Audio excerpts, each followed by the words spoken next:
Hello students, कैसे हैं आप। आज बहुत दिनों बाद मैं आपको एक्सप्लेन करने जा रही हूँ कविता कर चले हम फिदा। इसके पोएट हैं कैफ़ी आज़मी। चलिए पहले कैफ़ी आज़मी के बारे में थोड़ा सा हम जान लेते हैं। कैफ़ी आज़मी का जन्म 1919 में हुआ और वो 2002 में ख़त्म हो गए। इनका असली नाम था अतहर हुसैन रिजवी। जन्म हुआ 19 जनवरी 1919 उत्तर प्रदेश के आजमगढ़ ज़िले में और इनके गांव का नाम था मजमा। आगे चलकर ये कैफ़ी आज़मी के नाम से मशहूर हुए। ये अपने समय के बहुत ही अच्छे कवि थे। इनकी कविताएं सामाजिक राजनीतिक जागरूकता का समावेश रखती थी और दूसरी तरफ कोमलता भी इनकी कविताओं में रहती थी। इनकी किताबें हैं, इनके 5 कविता संग्रह हैं। झनकार, आखिर आशब, आवारा, सजदे, सरमाया। इन्होंने फिल्मों में भी गाने लिखे थे और जिससे वो काफ़ी मशहूर हुए थे। इनकी पत्नी का नाम था शौकत आज़मी और इनकी बेटी है मशहूर अदाकारा शबाना आज़मी। चलिए हम पढ़ते हैं कर चले हम फिदा। इसमें इन्होंने हमारे भारतीय सैनिकों के बारे में लिखा है। एक पिक्चर है हकीकत, उसमें भी इनकी इस कविता को गाने के रूप में फिल्माया गया है। इसमें ये कहते हैं कि किसी भी आदमी को कोई भी असाध्य रोग हो जाए फिर भी जीवन की इच्छा रहती है कि वो बच जाए। कितना भी छोटा जीव हो, अगर उसको कोई मारने जाता है तो वो अपने आप को बचाने की कोशिश करता है। लेकिन हमारे जो सैनिक हैं वो हमारी रक्षा के लिए, अपने देश की रक्षा के लिए, अपने लोगों की रक्षा के लिए कि देश सुरक्षित रहे, अपनी जान की परवाह नहीं करते और अपनी जान देश पर बलिदान करते हैं। इसी को उन्होंने बहुत ही अच्छे शब्दों में अपनी कविता में लिखा है। चलिए मैं एक्सप्लेन करती हूँ। ये लास्ट है जो मैं एक्सप्लेन कर रही हूँ कविता। इसके बाद मैं इकोनॉमिक्स, सिविक्स, ज्योग्राफी और हिस्ट्री आप लोगों को पढ़ाऊँगी 10th क्लास की NCERT की। अगर इसमें कोई और चैप्टर भी आपका पद में आ रहा है तो कृपा करके मुझे बता दीजिए, मैं एक्सप्लेन कर दूँगी। स्पर्श का कोई भी चैप्टर, ये आपकी स्पर्श बुक है, इसका कोई भी चैप्टर अगर आपको समझ में नहीं आता है तो आप बता दीजिए, उसको भी मैं एक्सप्लेन कर दूंगी। आप जब तक मुझे कुछ बताएंगे नहीं मुझे कुछ नहीं पता चलेगा, ठीक है। ये जितने चैप्टर मैंने एक्सप्लेन किए हैं ये पिछले साल 10th में आए थे, वही मैं एक्सप्लेन कर रही हूँ। अब अगर कोई एक्स्ट्रा ऐड हुआ है पद में तो आप बता दीजिएगा। चलिए शुरू करते हैं, बहुत बात हो गई है, स्टार्ट करें स्टूडेंट्स। चलिए कर चले हम फिदा। कर चले हम फिदा मतलब हम अपने आप को न्योछावर कर चुके हैं, बलिदान दे चुके हैं। इसके बारे में सैनिक बता रहे हैं कि हम तो बलिदान कर चुके हैं, आगे तुम इस देश को संभालो। पहला स्टेंजा है कर चले हम फिदा जानो तन साथियों, अब तुम्हारे हवाले वतन साथियों। सांस थमती गई, नब्ज जमती गई, फिर भी बढ़ते कदम को न रुकने दिया। कट गए सर हमारे तो कुछ गम नहीं, सर हिमालय का हमने न झुकने दिया। चलिए एक सैनिक की भावना इसमें पिरोई गई है। सैनिक कहते हैं कर चले हम फिदा, जानो तन साथियों, मतलब हम फिदा मतलब नौछावर बलिदान कर चले। क्या जानो, जानो मतलब जान, जिंदगी, तन मतलब शरीर, साथियों मतलब दोस्तों। हे दोस्तों, हम अपनी जान और शरीर इस देश के ऊपर न्योछावर कर चले हैं, मतलब हम बलिदान हो चुके हैं। अब तुम्हारे हवाले वतन साथियों, अब आप लोगों के हवाले, आप ही इसके रक्षक हो। किसके? वतन मतलब देश के दोस्तों। हम तो अपना शरीर अपनी जान इस देश पर बलिदान करके जा चुके हैं। अब ये देश तुम लोगों के हवाले है, तुम इसकी रक्षा करो, तुम इसको संभालो। सांस थमती गई, नब्ज जमती गई। सांस मतलब सांस रुकती गई, सैनिक घायल हो चुका है, घायल होने के बाद कैसी हालत होती है, सांस उनकी रुक रही है। नब्ज मतलब जो नाड़ी है वो थम रही है, धीरे धीरे मूर्छा आ रही है। फिर भी बढ़ते कदम को न रुकने दिया, लेकिन हम फिर भी दुश्मन की तरफ आगे बढ़ते गए, उसको हमने रुकने नहीं दिया। मतलब मूर्छा आ रही है, मरने की तरफ जा रहे हैं, सांस रुक रही है, नाड़ी थम रही है, लेकिन फिर भी हम आगे बढ़ते गए ताकि हम दुश्मनों को और मार सकें और अपने देश की रक्षा कर सकें। कट गया सर हमारे तो कुछ गम नहीं। कट गया सर मतलब हमारा सर कट चुका है, मतलब मर चुके हैं, लेकिन इसका हमें गम नहीं। हमें गम मतलब दुख नहीं। क्यों? सर हिमालय का हमने न झुकने दिया। हमें क्यों नहीं इस चीज़ का गम है कि हमारे सर कट चुके हैं? हमने अपने हिमालय का सर झुकने नहीं दिया, अर्थात हमने अपने देश को शर्मिंदा नहीं होने दिया दूसरे देश के आगे। हमने दुश्मनों का मुकाबला बहुत वीरता से किया। फिर से एक बार एक्सप्लेन कर देती हूँ। कर चले हम फिदा जानो तन साथियों, अब तुम्हारे हवाले वतन साथियों। सैनिक क्या कह रहे हैं? हम अपने देश के ऊपर अपना शरीर, अपनी जान कुर्बान करके चले गए। अब तुम्हारे हवाले वतन साथियों, अब ये देश तुम्हारे हवाले है मेरे दोस्तों, इसको ठीक से संभाल के रखो। सांसें थमती गई, नब्ज़ जमती गई, सांस रुकने लग गई। जब घायल आदमी होता है तो सांस रुकती है, नाड़ी उसकी रुक जाती है, मरने की तरफ बढ़ता है। तो फिर भी कदम को ने रुकने दिया, फिर भी जब तक हमारे अंदर सांस थी हम आगे बढ़ते चले गए। कट गए सर हमारे तो कुछ गम नहीं, हमारे सर कट गए इसका हमें कोई गम नहीं। सर कटने का मतलब हम मर गए, हम बलिदान हो गए, फिर भी हमें इसका कोई भी गम नहीं, कोई भी तकलीफ नहीं। क्यों नहीं? क्योंकि सर हिमालय का हमने न झुकने दिया, क्योंकि हमने सर हिमालय का झुकने नहीं दिया, अर्थात हमने हमारे देश की आन बान शान को बनाए रखा और दुश्मन के आगे हम नहीं झुके। आगे करें। मरते मरते रहा बाकपन साथियों, अब तुम्हारे हवाले वतन साथियों। मतलब मरते मरते भी, जब हम मरने को थे तब भी हमारे अंदर वो बाकपन, वो जोश खत्म नहीं हुआ। हम मतलब उसी जोश से लड़ते रहे। अब तुम्हारे हवाले वतन साथियों, हे दोस्तों अब ये देश तुम्हारे हवाले है, तुम इसे संभाल कर रखना। जिंदा रहने के मौसम बहुत है मगर जान देने की रुत रोज आती नहीं। अब सैनिक क्या कह रहा है कि आदमी को जिंदा रहने के तो बहुत मौसम मिल जाएंगे, सारे मौसम मिलेंगे जिंदा रहने के, लेकिन मरने की रुत मतलब मौसम, लेकिन मरने का मौसम कभी कभी ही मिलता है।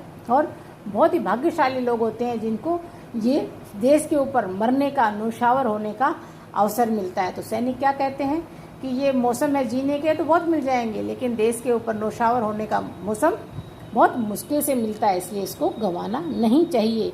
हुस्न और इश्क दोनों को रुसवा करें वो जवानी जो खून में नहानी नहीं। आदमी कह रहे हैं कि हमने अपनी जवानी को और हमने अपने इश्क को क्या कर दिया? रुसवा कर दिया।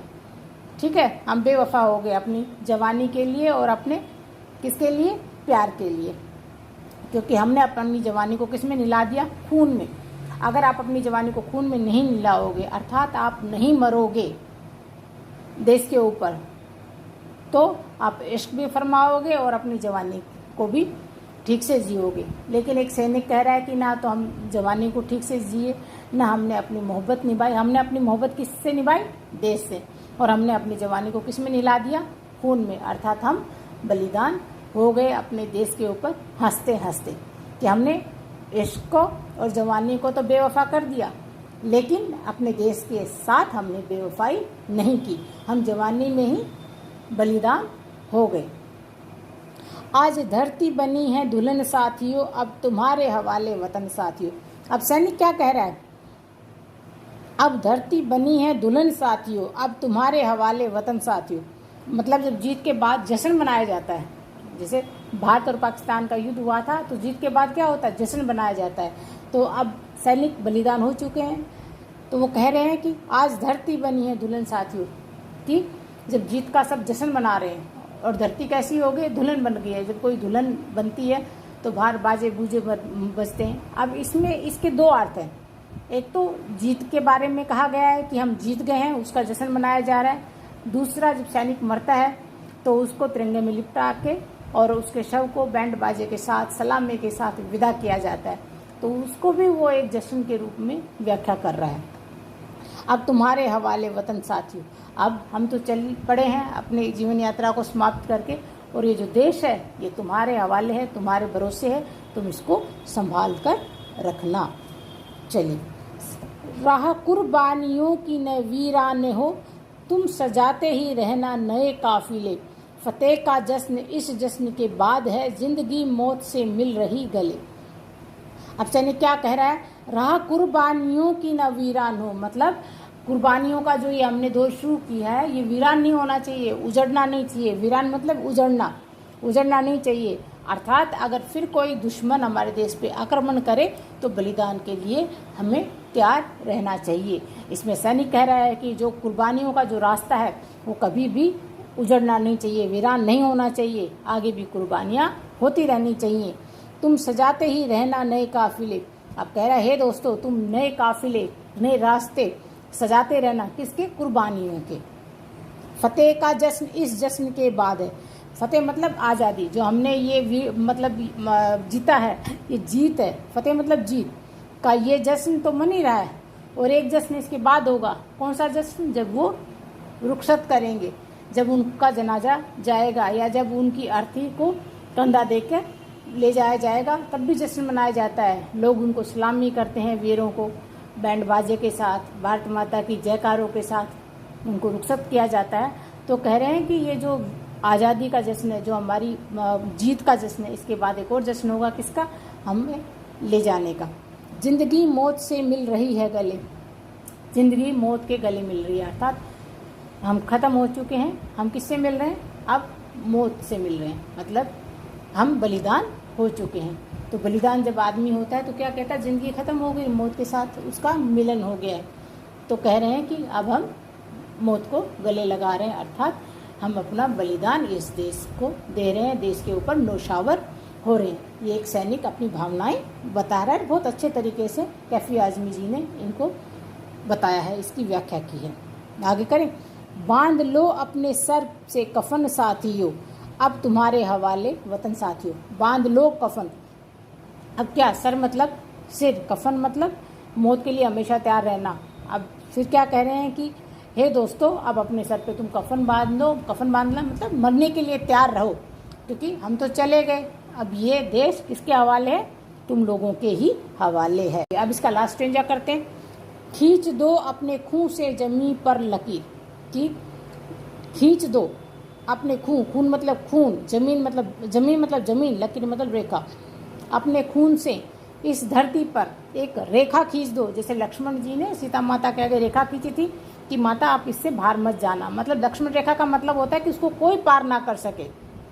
अगर कोई दुश्मन उसको पार करे तो मतलब उसको आप मार देंगे, ख़त्म कर देंगे। तो कह रहे हैं कि अपने खून से इस धरती पर एक रेखा खींच दो, इस तरफ आने पाए न रावण कोई, ताकि इस तरफ मतलब हमारे देश की तरफ कोई रावण मतलब दुश्मन ना आ सके।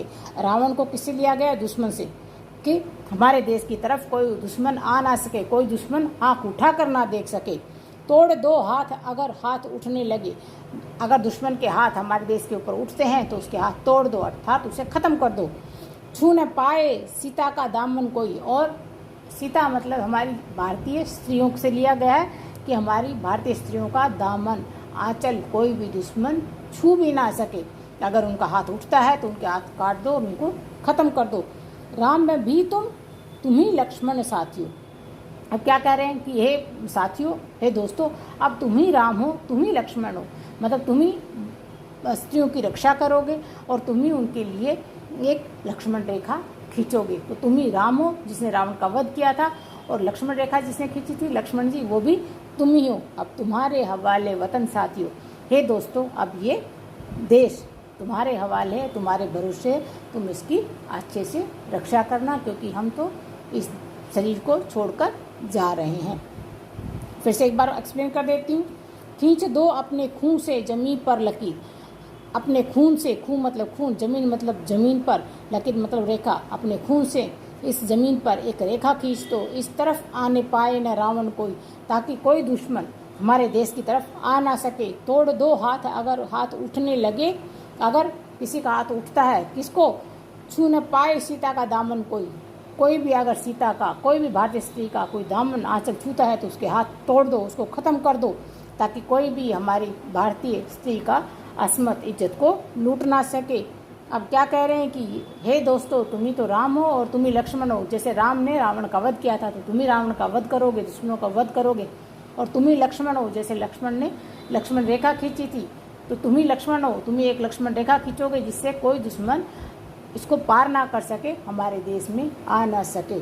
अब तुम्हारे हवाले वतन साथियों, हे दोस्तों, अब ये देश तुम लोगों के ही हवाले है, तुम इसकी रक्षा करना। आई होप आप लोगों को समझ में आ गया होगा अच्छे से। अगर कोई भी स्ट्रेंज आपको समझ में नहीं आया, कृपा करके मुझे बता दीजिएगा, मैं उसको फिर से एक्सप्लेन कर दूँगी। अब अगले चैप्टर्स में इकोनॉमिक्स के लूँगी, NCERT CBSE बोर्ड आपका 10th का। आई होप आपकी उसमें मदद होगी। Thank you, bye.